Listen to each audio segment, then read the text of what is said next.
Buongiorno, oggi abbiamo un ospite molto speciale, siamo qui con la responsabile della comunicazione Google, Jessica Powell. Hi Jessica, how are you? Thanks for having me. So we can start with the interview and chiederò a quali cambiamenti andrà incontro il mondo nei prossimi 10 anni. So what change will the world face in the next 10 years? That's a very, very good question, right? I mean, I think you could go in so many different directions. You could talk about the environment, of course. It seems impossible to talk about the next 10 years without talking about the environment. Technology, too, it moves so quickly. It's hard to imagine that the world today will look the same in 10 years. Dice che è una risposta molto complicata perché ci sono tantissime risposte, di sicuro non si può non parlare dell'ambiente in questo periodo e anche la tecnologia che ha avuto tantissimi sviluppi, avrà tantissimi sviluppi. Quindi l'era della carta stampata è davvero giunta al termine. Do you believe that the printing era has really come to an end? Oh, not at all. I mean, I don't know the case in Italy, but if you look at the US, print book sales were up this past year. I feel like maybe 10%, that could be wrong, but it was definitely up. So it's hard, I think, to believe that the print era has come to an end. It certainly has been transforming. It's not the dominant era, but it's not disappearing. It's never coming to an end. I don't know, never, but it's hard for me to see it completely disappearing.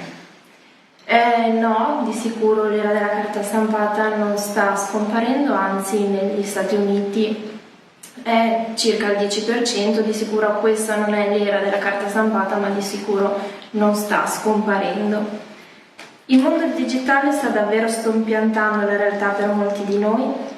Is the digital world really replacing reality as we know it?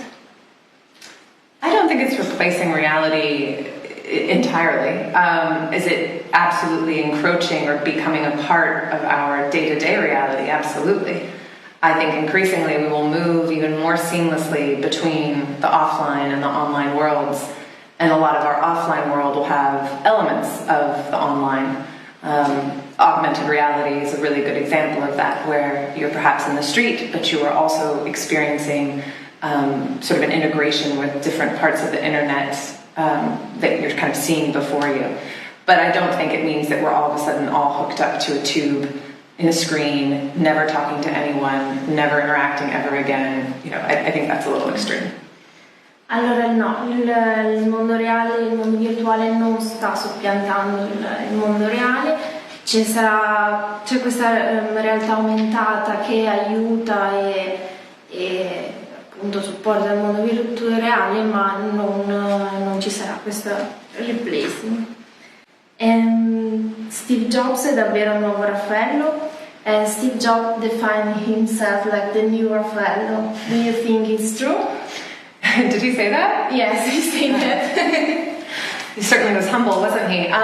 You know, I think probably Michelangelo would be a more apt comparison in the sense that, well, certainly in terms of their habits and their behaviors, but also even beyond that, I think when I think of Steve Jobs or Elon Musk, I think much more of some of the men of the late 19th and early 20th centuries.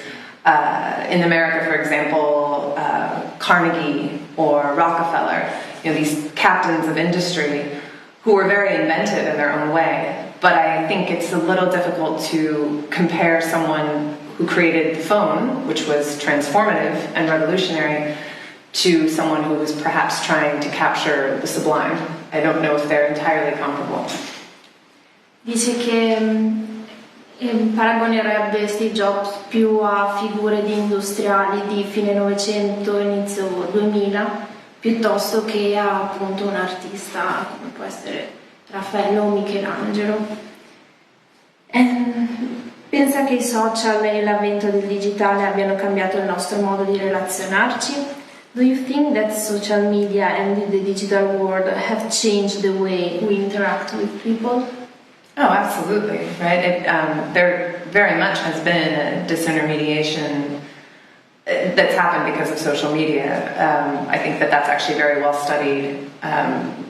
You know, if during my generation, your generation, we probably interacted with our peers largely offline, not online, whereas I think most teenagers today spend a good amount of time online.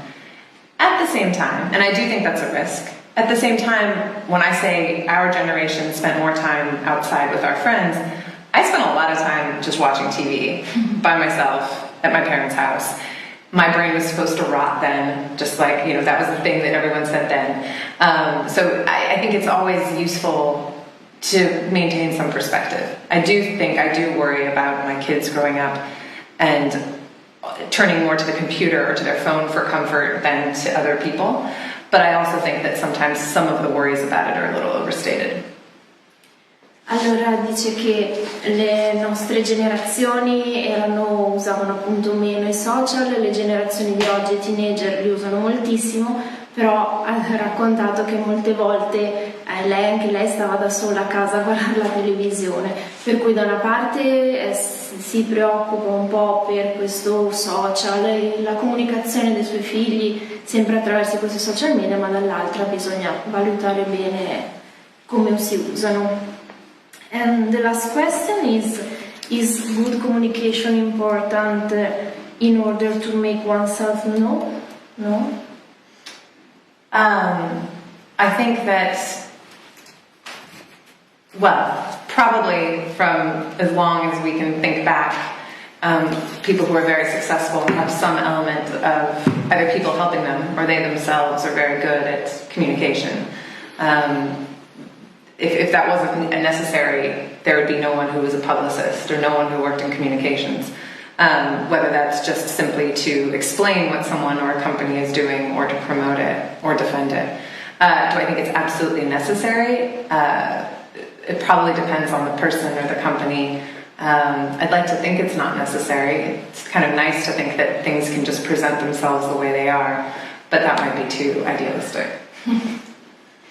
Allora, le ho chiesto se la comunicazione è fondamentale oggi per farsi conoscere e dice che ovviamente sì, è importante, le persone importanti in questo momento hanno di sicuro dietro qualcuno che le aiuta e le spinge, le piacerebbe forse essere un po' più idealistica e quindi dire che la comunicazione non è così fondamentale. What's the secret of the success of Google? Why it's the most big company in the world?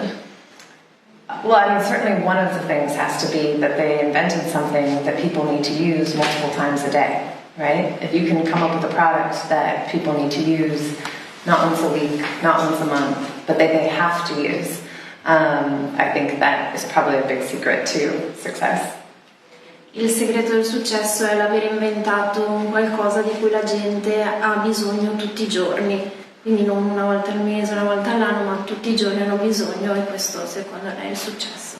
Thank you very much. Thank you. And welcome to Italy and enjoy your days in Italy. Thank you. Very much.